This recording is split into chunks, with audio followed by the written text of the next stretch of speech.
Hey yo, it's time to roar, get loud, let's ignite. Jeremy B in the house, we keeping it tight. Every weekday at 11, we ready to ride. Lions Talk Live, come and join the pride. Waking up early, it's that morning grind. Tune in to the show, leave the troubles behind. Jeremy B's the king, with the voice like thunder. Every word he spits, it's a lyrical wonder. Got the lions around, sharp and fierce. When we hear one pride, you can't help but feel your heart pierce. Talking all the topics, keep it real, keep it raw. With a lion's mentality, we're ready for the roar. One pride, it feels right. Jeremy B bringing the heat, morning light. Every weekday at 11, we taking flight. Lions Talk Alive, yeah, we ready to bite. One pride, hear us loud. Jeremy's in the zone, making us proud. This is a Huddle Sports Network broadcast. You can find us on Roku TV, Amazon Fire TV, Facebook, and of course YouTube. Get all your NFL news here first.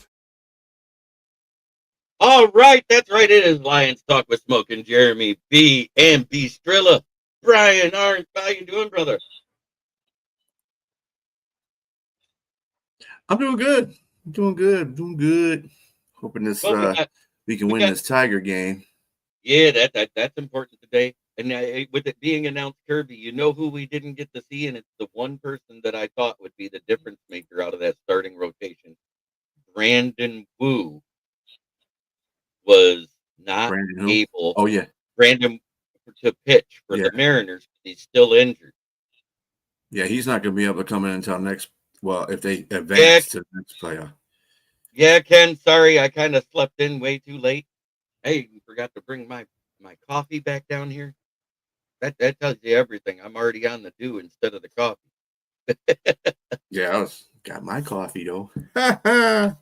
So if you give me 5 seconds, I'll have mine. But Branch's MRI was negative, so that's a good thing. But him, Kirby Joseph with his knee, and Avante Maddox are all game time decisions. And the other one that we heard is a game time decision. You know it, brother. Not hungover. I just slept in. I ain't gonna lie. I woke up after 11:30. I sat there, goes, oh, I should probably go live. Nah. Hey, it's your after birthday. You can do whatever you want to do. This whole weekend, this whole month is my birthday. Fuck it. I know that's right. You only turned 55 once. The double nickel. That's true. You know, I don't party very often. All right. Yeah. Steve is in the chat. How you doing there, Mr. Steve, Packer fan? What up, Steve? Yeah, so Taylor Decker, Kirby Joseph, Brian Branch, and Avante Maddox are all game time decisions. If that's the case, we'll know tomorrow, because what'll happen is you'll see some guys move to the practice squad protected and guys move to the active rosters protected if they can't go. I think that's what'll happen. No, I go 80. Fuck it.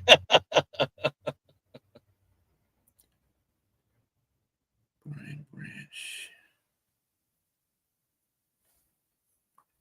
I got sent that through my connection about the whole Decker, Branch, Joseph, and Maddox situation. There was a quote from his presser this morning.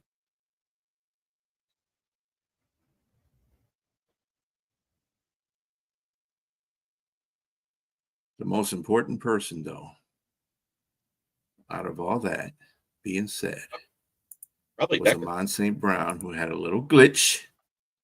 Oh, yeah. Has a little glitch. They can get over that. They beat the heck out of Cincinnati without Decker. So I mean, I just worry about Amon St. Brown. If Amon St. Brown's not in this lineup, he's in. Offensively, we're. Yeah, he's I know in. He is, but that's what I'm saying. He had a DNP on Wednesday, and people were freaking out about that. And I said he's just resting. He had a little wrist problem. Ain't no big deal. It was a wrist strain. Feeling good. It's not a. He said it's no big deal. It's not a break. Yeah. It's nothing like that. Mm-hmm. It's not a torn ligament. This dude was playing football with his muscle off his bone. So I know he can play with a wrist.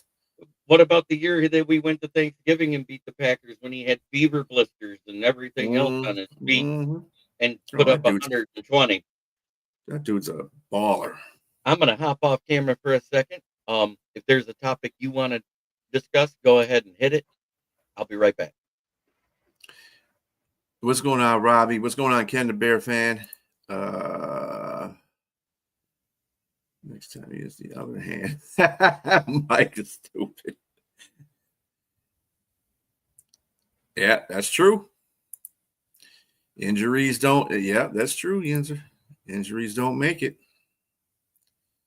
Let's see. So we know Terry and Arnold's probably not going to play. Zach Cunningham is pretty. I don't like that. Taylor Decker, Kirby Joseph.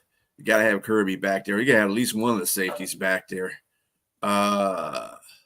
Sion Vaki, Brian Branch. He had limited playing time yesterday. We don't know what's going on for today yet. Avonte Maddox, limited playing time. As long as he's playing. Giovanni, that's good because they need somebody to take over Decker's spot. They called up Skipper too, didn't they? Yeah, I think they called up Skipper, so Skipper's up there. NBA, while Steve is gone, I think he's bringing up the question. I thought I'd hop in there. So right now I'm just the voice of God in the background. Steve was saying that the Lions have not beaten anyone with the winning record yet. Because we were talking about the game this weekend, right? And so even if you win this weekend, KC, not a winning record, your first chance of beating a team with a winning record was going to be the game of the week next week, the Lions and the Buccaneers. But that's his argument. You haven't beaten anyone with a winning record, therefore the Lions are maybe a little overhyped. What do you say to that? You only play the teams that you play. I don't care if they don't got a winning record. Right? They didn't make the schedule. They got to beat the teams that are on it.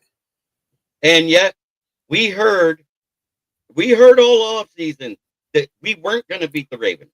We weren't going to beat this team. We weren't going to beat that team. Mm-hmm. And I supported. I told Steve, I said, yeah, but look, it's not even that. Who cares that they didn't have winning records? They beat the teams they should beat, and they beat them all soundly. It wasn't like walk-off field goals. I am the voice of God. You're on now. It's an afterlife. I had to change it to the layout that fit. That's all. Yeah. No, I didn't mind being the voice of God. I'm going to leave the camera off here for a moment. But yeah, I mean, look, they won the games they're supposed to win. And even though I gave the Lions a little static for the way they finished the Bengals game, which was concerning that they kind of took the foot off the gas for the moment and then said, oh, wait a minute. We took our foot off the gas and are climbing back in. Let's reassert ourselves. They did that. They didn't let that go full. That was my only concern is that, okay, in the Bengals game, they kind of let their foot off the gas and let this joke of a quarterback get back into it a little bit, or at least let him think he was getting back into it before they snatched it back away like the guy with the dollar bill in the insurance commercial. You almost got it. You almost got it. But I mean, you can only play who is on your schedule, but they've won the games they need to win, and they've won them convincingly. Mm-hmm. And at the time, wasn't the Ravens 1-1? Yeah, that game that you guys had on them really accentuated their fall. Right. I would say it exposed that rushing defense horribly. Helped them out. That's all it did. It helped them out to look bad. But I mean, again, and Mike said it best. You play the team that's in front of you, and that's all you got to do. That's all you can do. All these people that are hating out there, that's fine. You can hate all you want, but at the end of the day, you get that W. That's all that counts, right? You see Philadelphia. Philadelphia is stumbling right now, and they shouldn't have. Giants. They shouldn't have won the 2 of the 4 games that they had before that, but they luck has it their way sometimes, and it is what it is. But they got the W. They're 4-2.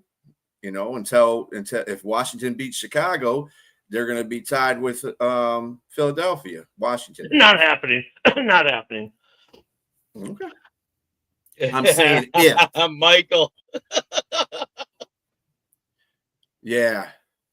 And last year it was the same thing. Oh, the Lions haven't beaten anybody. We went No, 15-2. Shut the hell up. Isn't that funny though? I was saying this on the morning show, which JB was sleeping through this morning because he's old. Yes, I am. Like as I was watching the game last night, because we both play the East, and before the season, people are like, "Oh yeah, the Eagles game, that's going to be a hard one or an L, like for the Bears on Black Friday," and the Giants, the Bears should win that game. Now I'm almost thinking more like, well, after watching that game, it's like, I don't know, I think the Giants might be the game to worry about, and the Eagles is not going to be as tough as people think. It's like after watching that game, you almost flip it. You flip the narrative almost on those two teams. Yeah, but the Giants still lost to the Saints. So yeah. As long as you lose to a team that's over. Dart's been good at home. He's bad on the road, and that's going to be part of his rookie education. So yeah, it's like looking at the sack leaders right now. There's certain people that we see up there, and certain people we don't in the top 11 right now. Montez Sweat, where are you? Yeah. Look, it's Brian Burns that was tied with Aiden Hutchinson at hot 5 before last night's game. Sweat. And now, Josh Sweat is the guy you guys should have got. Look at that. But right now, Byron Young of the Rams, he's got 5.5. That's second. Nick Bonito is at 7, but that's prior to this week's game being played. Brian Burns gets 2 sacks last night. He now ties Nick Bonito at 7. That means Hutchinson and all these guys are tied there at 4th, technically, because 1st and 2nd are tied, right? Right. Yeah, not 3rd, technically. And you got Rashawn Gary, whose emergence is due to the presence of Micah Parsons on the other side, no matter what anybody thinks. Yep. It's not. That's facts. Look at the bottom 3, though. That's the one you're like, really? I mean, those are the 3 you expect to be at the top. Yep. And guess who's tied with them? I mean, wait, there's one more. Everybody's got to pump the brakes on everything. This is the 6th game of the season. Right. Come on. You got and like, Rashawn Gary had a bye. Come on. Rashawn Gary had a bye, and we're getting to the bye weeks now, too. And we're just now getting to that point, BA, where we're starting to figure out what these teams are, right? And we're just now getting, and it's still early. I mean, we were talking about the Giants. Are they selling it now at the deadline? No, because this point of the season, being 2 games out from winning your division, is not insurmountable. You're still in this thing. Even if you're 2-4, you still have a shot at your division in any of these divisions. But guess who's at 4 right there with Myles Garrett, the 12th one on this list that I couldn't fit on the screenshot? Who? Al-Qadim Muhammad. Who? Of the Lions. Al-Qadim Muhammad, the guy opposite Hutch, is at 4. But this is the facts. I don't really look at all this. I mean, I look at the wins and the losses. You play who you got to play, and really until the 8th or the 9th week is really when you can take hold who's doing what. And we even got to that point yet. So I'm not. The Lions could stumble, and the Chiefs. Oh, yeah. I'm sure they won't. But I mean, a lot of things could happen. This season's been wacky. It really has. Teams that beat teams that ain't supposed to be beating teams. You got the Colts. The Colts resurrected from the dead. You got 2 4-1 teams in the AFC South. Nobody thought that was going to happen. Say you thought that was going to happen. Ain't nobody isn't that the new norm, though? Like every season we say the same thing. This season's so wacky. The last 4 years we've been saying that every year. Oh, this is such a wacky season. It's now the norm. Oh, Booth, good to see you, brother. He's about to go live on you're right. Channel. You're right, Brian, but this is the norm now. This wackiness is the norm. It's never going as we think it's going to go, and that's the norm now. Now, I do have another screenshot, which is the top 7 teams in sacks this year. What I think is funny, and I'm going to remove the QR code for a moment. Broncos are number 1 and the Lions are number 2. Then it's the Commanders, the Rams, the Steelers, the Browns, and the Colts. There's only one team that really shouldn't be up there because of when you look at their record, but we know that defense is good, and that's the Browns, correct? Yeah, well, the Commanders will slip this week some. I have a feeling. The Browns, though, the Browns, though, are they have good defense. Their offense can't figure shit out. That's all that is. So the Commanders will probably slip down. Probably they'll be lucky. They might get a sack, maybe. That Bears O-line pass protection ranked 4 in the NFL right now. That's going to be a tough task for them. But so maybe the Commanders come down that list a little bit. I thought it was is it pass protection you're doing good, right? Yeah, pass protection we're ranked 4. Run protection we're ranked like somewhere bad. Not There's good. a reason I'm wearing my Sewell jersey today, because my ignorant ass forgot on my birthday to say happy birthday, Panay Sewell, on turning 25. okay. Do we get another asterisk this weekend? Who knows? I love how people want to put asterisks on games. You know, Yeah, I don't buy into that at all. what I think is funny is that we saw the Chiefs go to the Jaguars, and I said the Jaguars were winning because they were at home that Wednesday before. Remember that, Ken?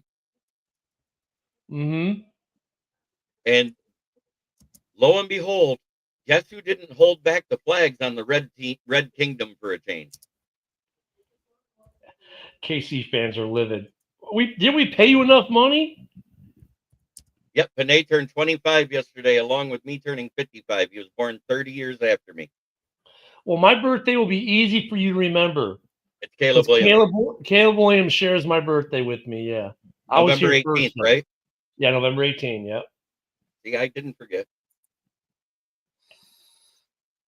Yep, you did. And I thought about it, and I said the Giants could win this game because it's at home, especially if, and I made the joke, especially if the field of knees gets involved.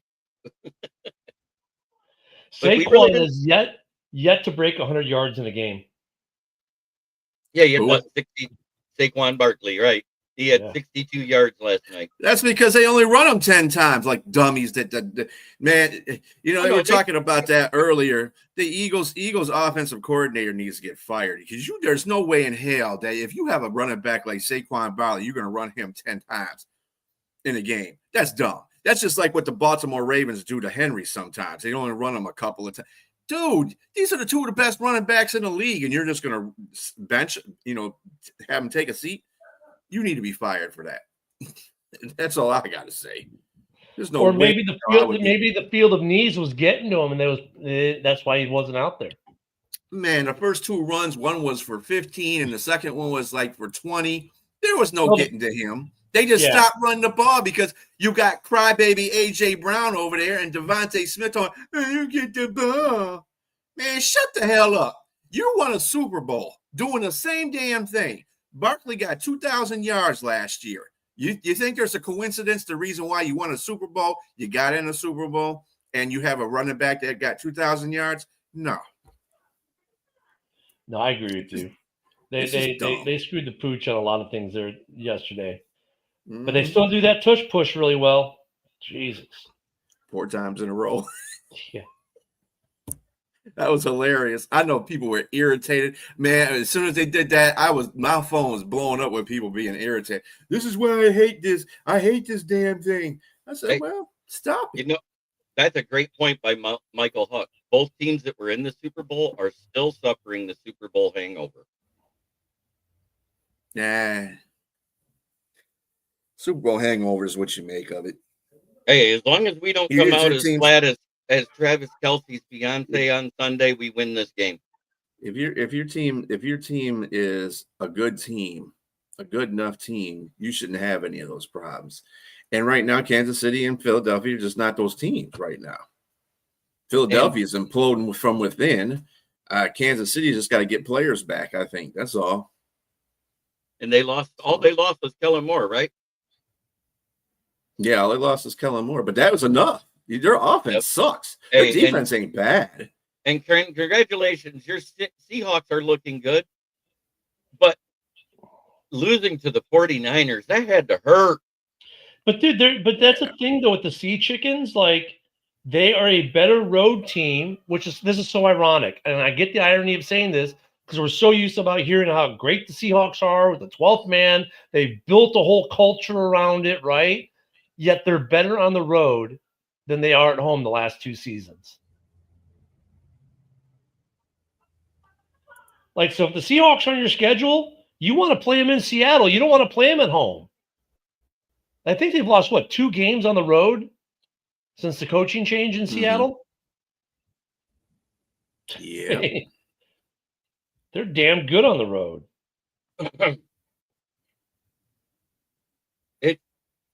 It's been quite the run right now, and I love it. For a lot of teams. I mean, I'm happy that the Colts and Jags are establishing dominance in the AFC South. And I'm glad they're doing it against teams outside their division. Yeah. That's the biggest thing. That's how you know they might be here to stay. Because if they were just beating up on the teams in the division, everybody would say, well, it's the AFC South. Mm-hmm. Yeah, there's a lot of validity to that, JB. So, too many fumes in the Seahawks home stadium. Don't serve beans. I hope there's a lot of fumes in the Mariner Stadium. That's for sure. But I'm looking forward to heading to Arrowhead again, because in prime time, with the Lions and the Rams combined, Jared Goff is 14-2. And everybody forgets that how good he is. How good he is right now. I mean, nobody's paying attention to what he's done, which no other never do. Game manager QB has done other than 2013 Peyton Manning. They never do pay attention to Goff. Goff will never be in a. I had a conversation about this thing too, where he's never going to be in an MVP conversation because he's not the prototypical quarterback. But wait, he's second in MVP voting by fans right now. Yeah, he was like that last year until he threw those 4-5 picks in the Houston game, and it took him right out of contention. Yeah, I know. They had no problem doing that. Prime time is the home of the Gothfather. I like that, Bo Booth. That might be the comment of the day right there. You call him the Gothfather? Oh my God. That's a Seahawks fan. Yeah. Still, my God. Because guess what? When they tried to play us in prime time last year, what happened to the Sea Chickens? He went 18 of 18. Mm-hmm. Yeah, we beat the Sea Chickens because they didn't have their head coach that they had in the previous times they beat us. Right. But at the same time, that coach was doing well, and they did do well. They were that close to making the playoffs. Coaching is a difference. I'm gonna tell you that. I knew we were going to win that game because that coach wasn't there anymore. He was with the he wasn't with. Was he with? No, he wasn't when he was with Vegas. He was teaching at USC last year. There you go, teaching at USC. Pete Carroll. Yeah, so I mean, and I wonder if he regrets signing with the Raiders this year. I would. Well, I like I say, it's a 6 game.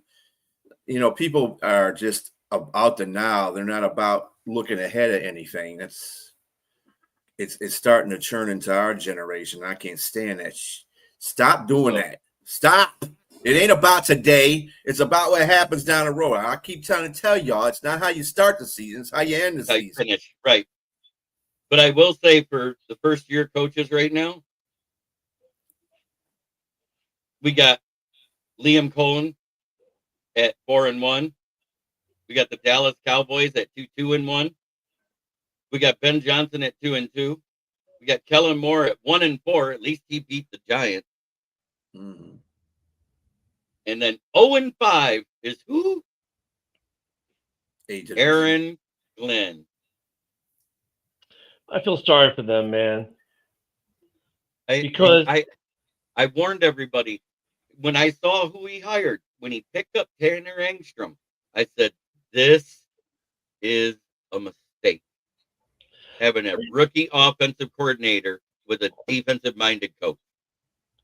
I don't disagree with that, but look, even with that, though, they were showing promise, but now they're getting bit by the injury bug. You know, like losing Quentin Williams, that is the heart and soul of that defense. and that's made a massive impact because they were close and they're fighting hard and they're And- doing the right things. And it's just like, And for the Ravens, it was Matabuke. I don't care what anybody says. That guy in the middle was the reason why their run defense was so good. And behind that, the second level was letting Patrick McQueen walk.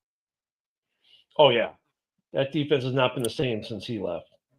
Well, and being comparative towards what AG is in and what Dan Campbell was in his first year, Lions didn't win their first game until week 12. So Right. AG, the only difference between the Lions and the Jets is the front office. If the front office is ignorant as fuck, then they're not going to be, patient with AG. Whereas Sheila was patient with DC. So, it's all about the front office. You're not going to turn that team around instantly. That team is just bad morally. They're bad that way. And they got to get motivation and they got to get the culture changed over there. And it hasn't just happened yet. It's not going to happen like that just because you got a new coach. And then it's all dependent. And the Jets are going to jet. That's what they do. That front office does dumb stuff. So you can at least see that. You can start to see the change, though. Mm-hmm. You know what I'm saying? You can at least start to see the change with AG being there. But yeah, they got issues. Yeah, AG might fire that OC. You remember that's what Dan Campbell did to Lynn during that first season. He fired him. So, right, Jets impatient oxymoron. Yes, that's the whole thing right there. That's it in a nutshell. Yeah, Pete Carroll throwing his OC under the bus. Well, he's going to throw himself underneath the bus. Much as I hate to say it, he deserved to. Look at the inconsistent in the play calling from game to game, and he let his offensive coordinator run it. I'm going to say it was worth it. The OC can't be blamed for Geno Smith, though. Geno's just throwing interceptions like he's giving away cars with Oprah. That dude just can't. What's he lead the league in interceptions? We got 8 or 9 interceptions already. That dude is just sucking. Maybe just sit him down and put another quarterback in there right now. They got Kenny Small Hands Pickett. They can put him in there. Kenny Pickett. I mean, they can't do any worse. Can't do any worse. Yeah, I get you. Yeah, you're not wrong. It wasn't just Spielman that was in his ear. Remember, she hired. It was Spielman, Barry Sanders, and 2 former GMs of other successful teams that were retired. That was a part of that conglomeration of who we hired and who we didn't. And low battery. Please charge. The report that was coming out. Yeah, I turned that off. That means no music today, boys. Boo! So we're gonna have to hum everything. Nah.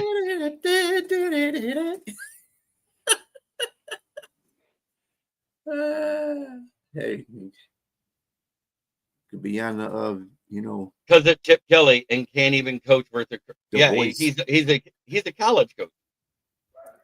Yeah, Chip Kelly is not an NFL guy. He screwed the Philadelphia Eagles up when he went there. Nope, that was the one I was getting ready to play our favorite tune because I saw a couple people in here that deserve it, and I can't even play it. We may not have music, but I have a quote. Hold on. What's that? Oh, hold on, I got. Let me set it up. All right, you ready? Yep. The Vikings suck, and our season ended in the first quarter of week 1. Damn. The Vikings suck. That's blunt. And that's Rob Haskell's, I believe it was. Was that the voice I heard? Yeah, it's Rob. Grok had some new AI tools that I had too much fun with yesterday. I've got another one. This is Bill the Packer. He has some news for everyone as well. Bill the Packer fan. Oh. I got to take the mute off. Hold on. There we go. You can tell this one's AI because it's definitely not his voice. But that's just because they don't have. But here you go. I'm really a Bears fan, and the Packers suck. That's why he's friends with Mike Jericho. Yeah, these are AI videos I've got, by the way. So yeah. AI I've been having way too much fun with AI video.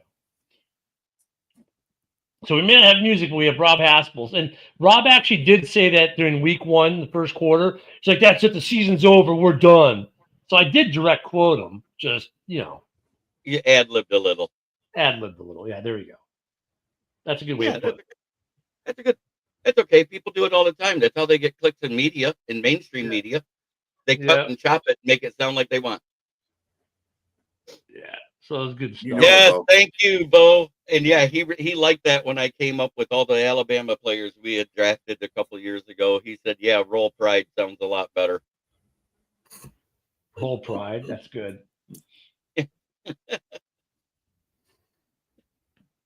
Because let's face it, that's one of the top tackles in the league, whether it's left or right now. Because we've seen him play both sides during injuries. And would we do that again? Because that game that we did that when Decker was hurt and Panay played left and Dan Skipper was right, that was a good game for the offensive line. Is there a chance we do that if Decker doesn't play? I want to put Skipper in there. There's some people that say they'd rather have Manu in there because Skipper can't play tackle. That's BS. That's what his natural position is. He can play tackle. He's not going to be Decker. No, he's not. But as long as he can prevent, and Manu is just he ain't ready yet. Manu is just not ready yet. He's a good. He's just like he was in college. He's a good road grader, but he is not a pass blocker. He's too upright. He gets bowled over. He gets swam past, and we saw it. Yes, he will be back sometime within the next 3 or 4 weeks. He doesn't even have to hit the IR. Well, Dan Campbell said that's still up in the air. He doesn't know if it's going to be. Yeah. He don't know when it's going to be. So, right, he said he didn't know. He said he did, but they did say he wasn't hitting the IR. That's why it's going to be less than 4 weeks then. Well, when Dan Campbell says he don't know, he could go on IR anytime. I don't know. When Dan Campbell, talks about those injuries, he's pretty spot on about what he's talking about. So I'm pretty much sure he knows what the hell is going on before anybody else does. I mean, if Terran Arnold comes back sooner, then that's great. I mean, DJ Reed probably come back after the bye week. Yeah, so he is coming back after the bye week. So that's when his 21-day activation window starts. Yeah. So I mean, he'll be fine. I mean, the secondary is going to be fine. I'm glad that these injuries are happening at the beginning of the season instead of the end of the season because last year they just kept coming and coming. I just hope they just stop. And then Aleem's coming back. Yeah, Aleem's been a full go all week at practice. He has not been limited, so he might. And the rumor is he'll be activated. Yeah, he's going to play. He's playing this week. And if he's playing versus the Chiefs, that 5-man front we could put out there. Ooh, wait. Where's Pacheco or Kareem Hunt going to go then? And you got Aleem McNeil and you got Tyleek Williams, and then DJ Reader can be the spell between, I'm pretty sure they're not going to throw McNeil in there full time. They're going to let DJ Reader start off, and then they're going to just add McNeil in there at, spell DJ Reader. Because Tyleek is definitely going to get his reps because he's got to. He's been playing pretty well at that position anyway. So, I mean, I think they're going to switch off. But that just makes that defense, the defensive front, a lot tougher. And they're going to need that against. They're going to need to do that against Kansas City. They can do the same plan. The defense does the same plan against Patrick Mahomes as they did against Lamar. I think they'll be fine. Well, and the Chiefs haven't been running the ball well. Pacheco has not really had a good game yet, has he? No. Yeah, I know that because I have him on my fantasy, and he's a backup running back. Yeah, he's on my bench. He's on my bench right now. Yeah, me too. Unfortunately, I had to start him because one of my guys was on had a bye week, so he was all right. I should have. I need to get. I wish I could have got Bill instead. I would have started him, the running back for the Commanders, because that guy's pretty damn good. Jeremy Gibbs, Sonic, they have good games. Yeah, they should have good games. Yeah, because the rushing defense hasn't been that good for the Chiefs this year either. You still got to look for Jones, though. Dude he's still a playmaker. So you guys, and I don't know what's the status on. Oh, you know what? I can look on here because I'm Just What's that? Who? Nick Bolton. Oh, so he's been playing full, so he'll play. Yep. I was just looking to see because he got hurt in the last game. Nick Bolton that dude is a G. He's a great linebacker. He's another guy that you gotta worry about on there. Oh, they even had Patrick Mahomes on the injury report, huh? Yeah, I'll be watching the Lions.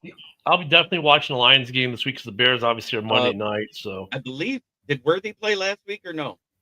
Yeah, he played last week. He was a DNP yesterday, though. They probably just rested him because he had full participation Wednesday. He's a DNP on Thursday.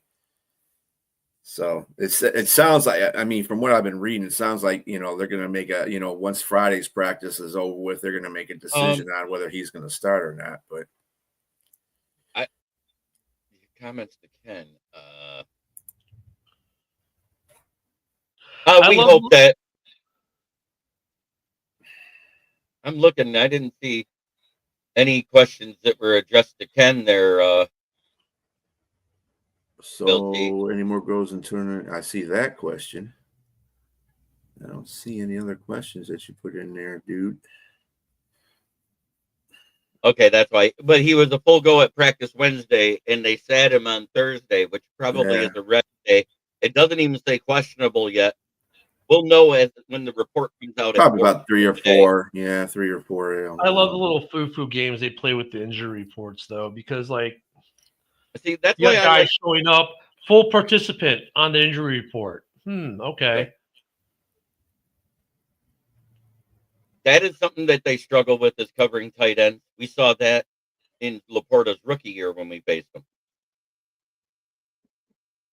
Yeah, that's another thing they're going to have to do. They're going to have to make sure Kelsey doesn't get us.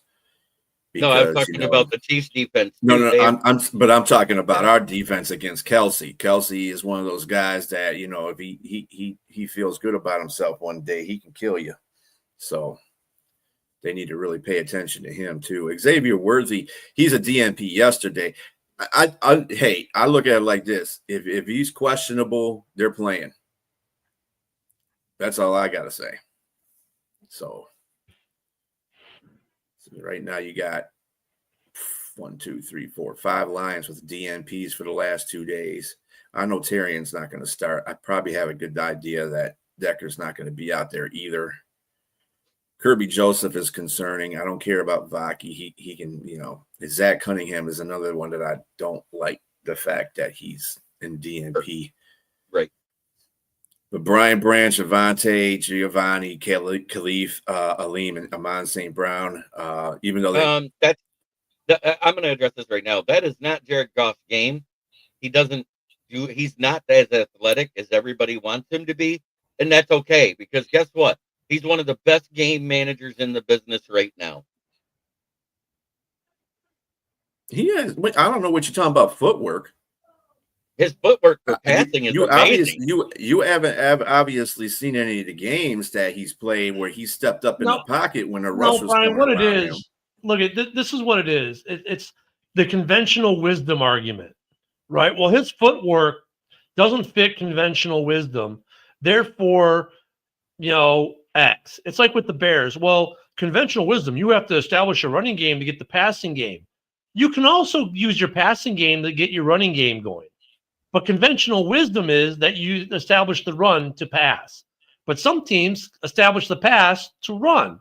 And I think that's what the Bears are this season right now with the way the line is. So that's the same argument. Well, his conventional wisdom is his footwork needs to look like what? This. No, it doesn't. His footwork works for him. So what's wrong with it? If it works, there's nothing wrong with it. There's quarterbacks that are pocket passers, a la Stafford. I don't see Stafford doing bad. And Goff is another guy that's a pocket passer. There's just some quarterbacks that pocket pass, and there's some quarterbacks that are athletic and run, and that's why their offenses are built the way they are around those quarterbacks. Just because he's not dynamic and he doesn't run and throw the ball at the same time doesn't mean he's a bad quarterback. That's what he does. He's just a pocket quarterback. The footwork stuff, his footwork as a passer is great. That's all I got to say. All I got to say, does he win games? Yes. Then who cares? Yeah, right. Really. Bill, no, I don't think they're going to blow out the Chiefs Sunday night. I think it's going to be a pretty close game. I think the Chiefs are going to be probably in pissed off mode because they lost to Jacksonville the way that they did. And they are getting, they are getting better. I'm seeing them progress a lot better every game. And like I said, once they get the players back, they should be just fine. I think they're going to start trying to take over that division again. But this will be a pretty close game. It'll be a field goal game, I think. Then the offenses, especially with the defense, the way that it is for the Lions right now and their injuries, their defensive line, their front seven is going to really have to work hard because the defensive backfield is going to be a little bit out of whack. So they're going to have to force turnovers if they do that, and they're going to have to contain Patrick Mahomes. So that's going to be a job in itself.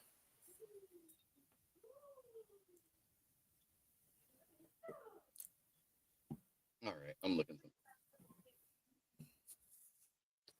that's not his game. That's the problem, Dwayne Keane, and that's what everybody hates, but it's not his game. He's not athletic. Damn it! And he's sometimes not he runs with and want him to do all the time. Oh, he can run. He can run, but he's like that dude wouldn't win a track meet to save his life. That dude runs like a sloth. Ain't no way he's running out of it. I mean, no, I'm not trying to make this as a comparison, but guess what other quarterback who won a lot of games didn't run well? Tom Brady. There's a lot of quarterbacks that are like that. That's the point. Yeah. They're pocket I mean, quarterbacks. Rodgers doesn't run well. Why do you think that? Why do you think Tom Brady told Tampa Bay, "Look, I'll take a pay cut. You pay some offensive linemen to come here because I'm not going to be finding myself on my ass. You ain't gonna get me hit every 5 minutes. Ain't happening, bro. Yeah. Get some offensive linemen, and that's what Goff is. Goff is he get that offensive line straight." And Steve, a lot of Packer fans said the same thing last week when you guys were on the bye. And both NFC North teams won. So I don't listen to that crap. The Vikings. But that's funny. Let's see who's the top scoring defenses in the NFL right now and see who's at the top and who's at the bottom. And you'd be surprised. And now, granted, the one had one less game. The Bears are the number one scoring defense. The Cardinals are second. The Packers are third. Giants are fourth, and then us, then the Commanders, then the Eagles, then the Steelers. And then didn't remember on top of that, too, that Chicago's played one less game. So has the Packers. That's why I said that. I am kind of surprised by that because our defense, especially against the run, has been terrible. But it's been the interceptions. But still, hey, I'll take it. That's a pleasant surprise. Look what defense has 100% red zone efficiency. The Cardinals. No, what's the Bears? They had the defenses like that, but their offensive efficiency in the red zone's got to be like 5%. And then look at the other one. There's a tell in here. The Packers at 66.7. They've only lost one game and they tied another. The Giants are only 42.9 and only 2 games out right now, right? Yeah. In their division. Mm-hmm. The Lions at 77.8.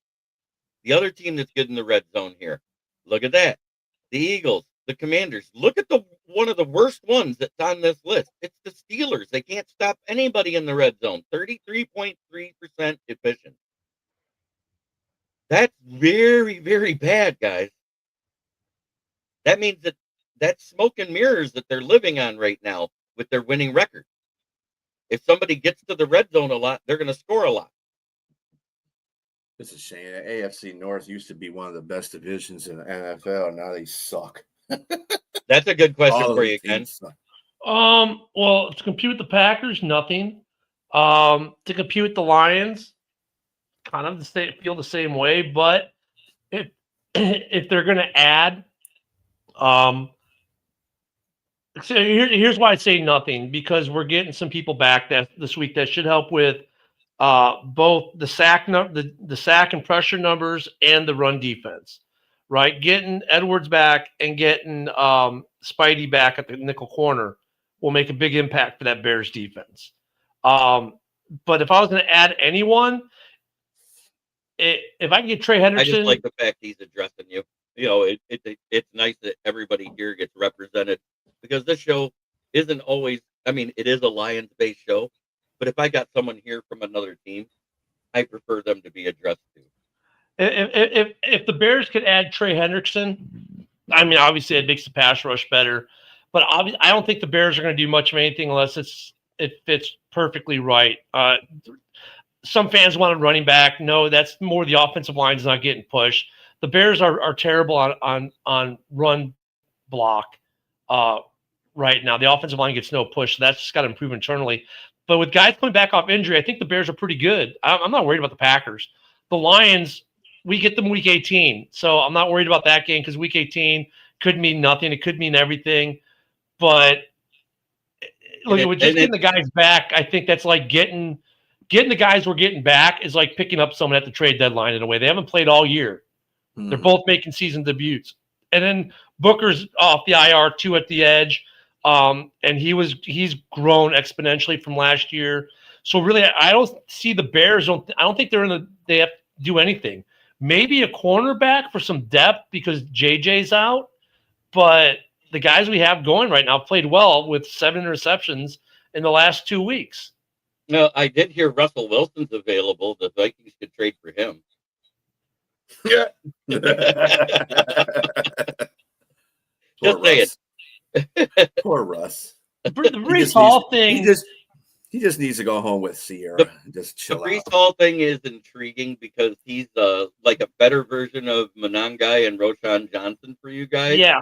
With outside run capability, which would make it so Swift is an option for trade bait before the draft for you, because next year is when his cap will be able to do that. Yeah, because Breece is actually the same player that Swift is. The problem with Breece is holding on to the ball. Yeah, that's his problem. Yeah, he was not good.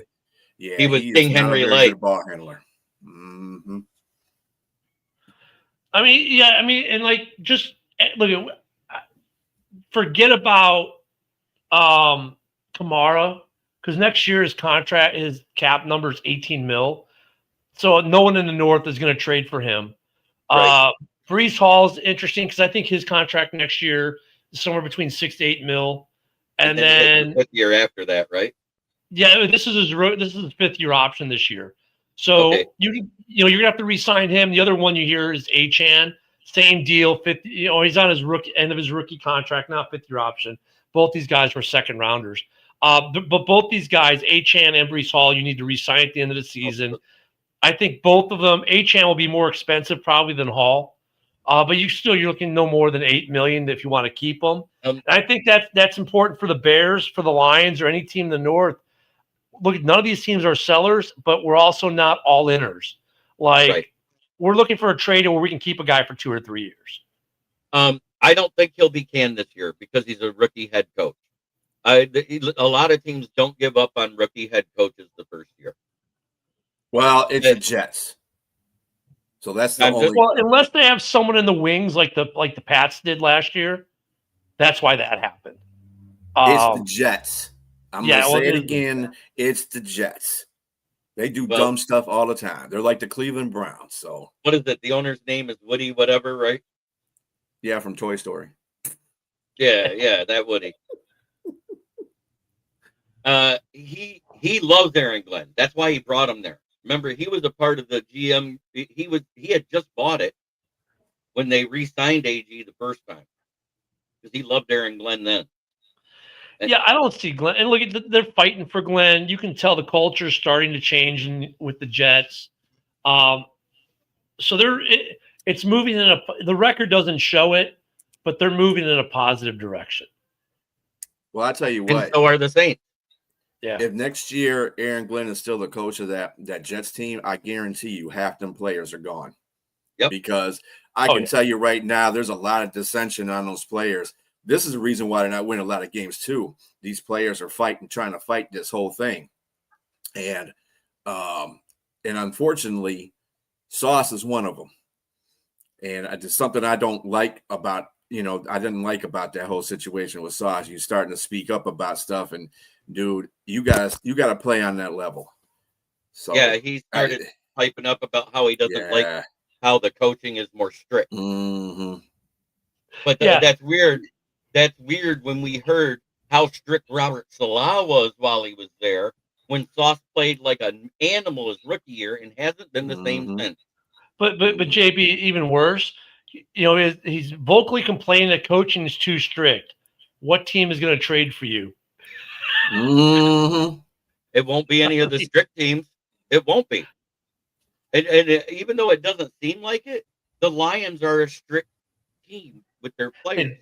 And ironically, in Chicago last year, what was the complaint? We're not being held to account enough, where it's not strict enough. So maybe Dallas will, because Eberflus is there, and obviously he's not that strict. So there's your destination for Sauce Gardner, the Cowgirls. Oh wait, but they don't have the money for it. Never mind. Well, I mean, Sauce just needs, that's a guy that I coached in PAL League, and that's how he basically, I mean, he was a cornerback then too. He was a very good cornerback as a youngster, and then he went to King and did a very good job at King, and he went to Cincinnati and did a very good job there. He's a good kid. I've known him for a long time. I don't talk to him, like that anymore, because he's a pro. So you should, but you should reach out and say, hey, yeah, I should cuss his ass out for saying that kind of stuff. Look, dude, you better than that. Your mama raised you better than that. You know better. Stop doing that stuff. You're making yourself look bad. I know you ain't a bad corner. So yeah, get together. Bro. I pay attention to stealing signs because every team steals signs in the NFL. Yep. They do it in baseball. They do it in the football. They do it in basketball. The Astros didn't steal signs. What are you talking about? No, they just telegraphed it. They telegraphed it. banging, and they do it in college. Did you see the documentary on the guy from Michigan? Yeah, that was great.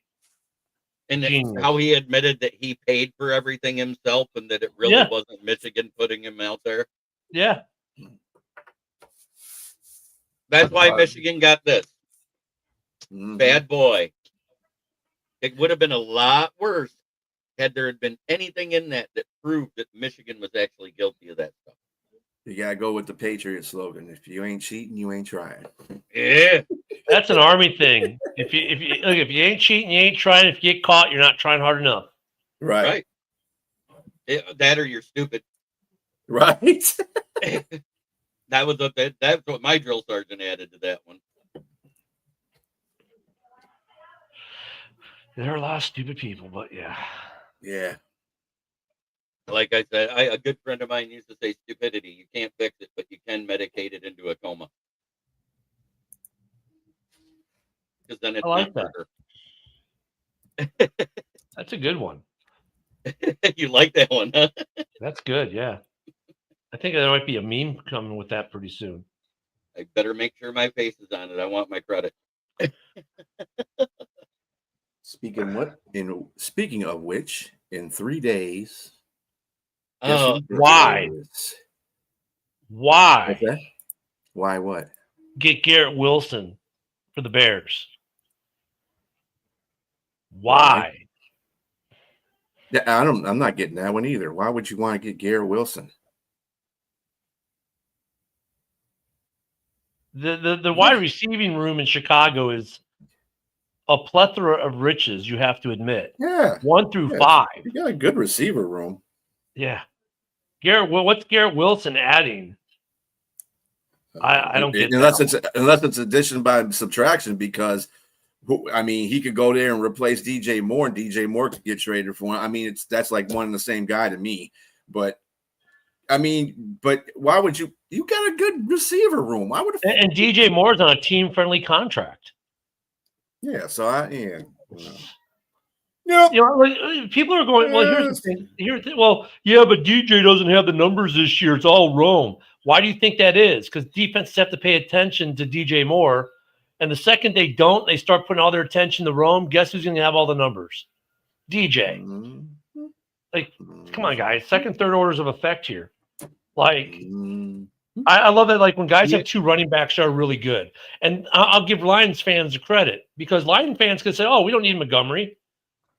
You know, we got Jahmyr Gibbs. We don't need Montgomery." Yeah, you need Montgomery for a game or two. You can get away without it, but over a whole season, you need Montgomery to be the yin to the yang. And DJ Moore right now is the yin to the yang of Rome Odunze. Mm-hmm.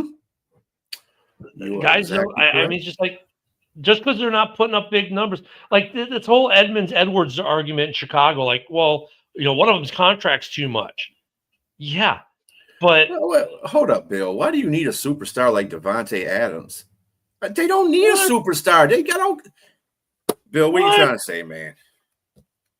Yeah, because Rome Odunze is obviously not a superstar or a Devontae Adams ain't even a superstar in his own damn team. Puka Nacua is a superstar. And like DJ Moore doesn't have to be the stud. He just has to. No. He just Dunze's taking over that spot. Oh, yeah. The truth.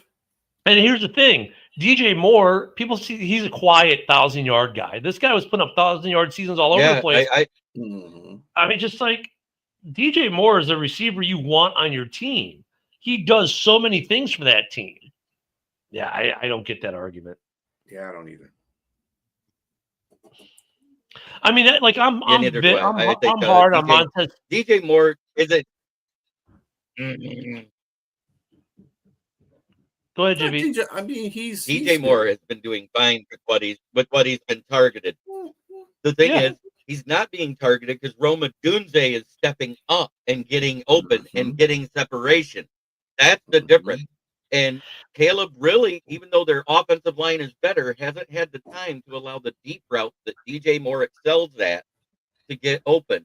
So he's had to use more of the crossing routes and more of the intermediate route with Rome Odunze to make it happen. But the thing is, DJ is still getting targets. He's still getting some targets. But the thing is, like, he gets just enough targets where you have to pay close attention to him. And that's what's letting Zacchaeus get open. That's what's allowing Rome to get the single man coverage that he can be. It's what's letting Luther Burn III to get the single man coverage that he easily beats. All this is predicated on one or two early throws of DJ Moore or the threat of DJ Moore. You get rid of that threat. So adding Garrett Wilson or Devontae, you know what the difference is? Devontae would be crying because I'm not getting the ball enough, and instead of doing what he's doing to help the team. Whereas DJ's like, I'm just here to help the team. Oh, you want me to run the ball too? Why not? I don't care. Well, let's go. So I mean, DJ does a lot, and I don't disagree with what you're saying, but he does do good middle routes. His yak has always been really good, but he's creating separation for the other receivers.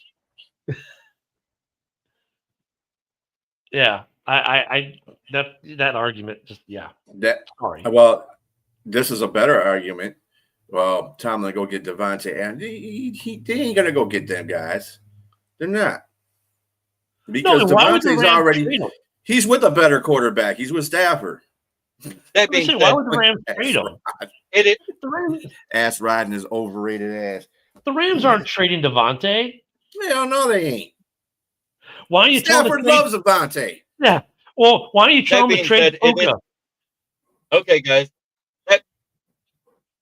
That being said, it is time to do the division rankings like we do every Friday at the end of the show. And in last place, it's Ken's favorite team. Fuck the Bears, 2-2. At 3-2, the Vikings are still skullfucked. In second place at 2-1-1 because they are that tie means something in the NFL. FTP. Fuck the Packers. That's tie as good as a loss to me.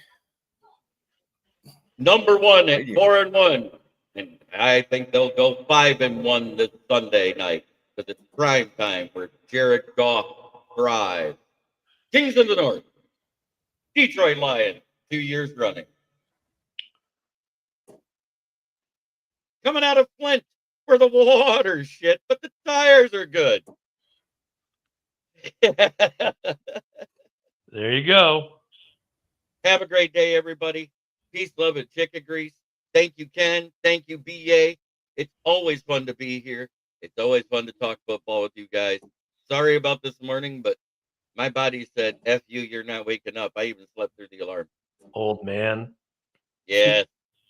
Proud of it. Have a great day.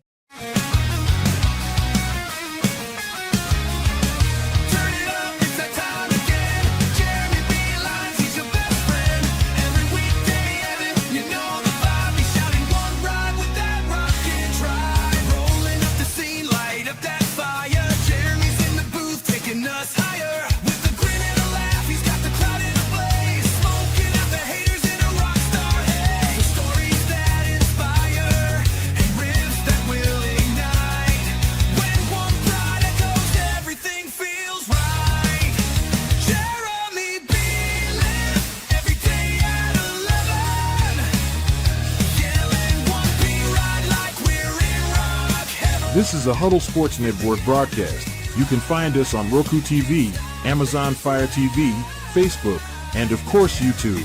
Get all your NFL news here first.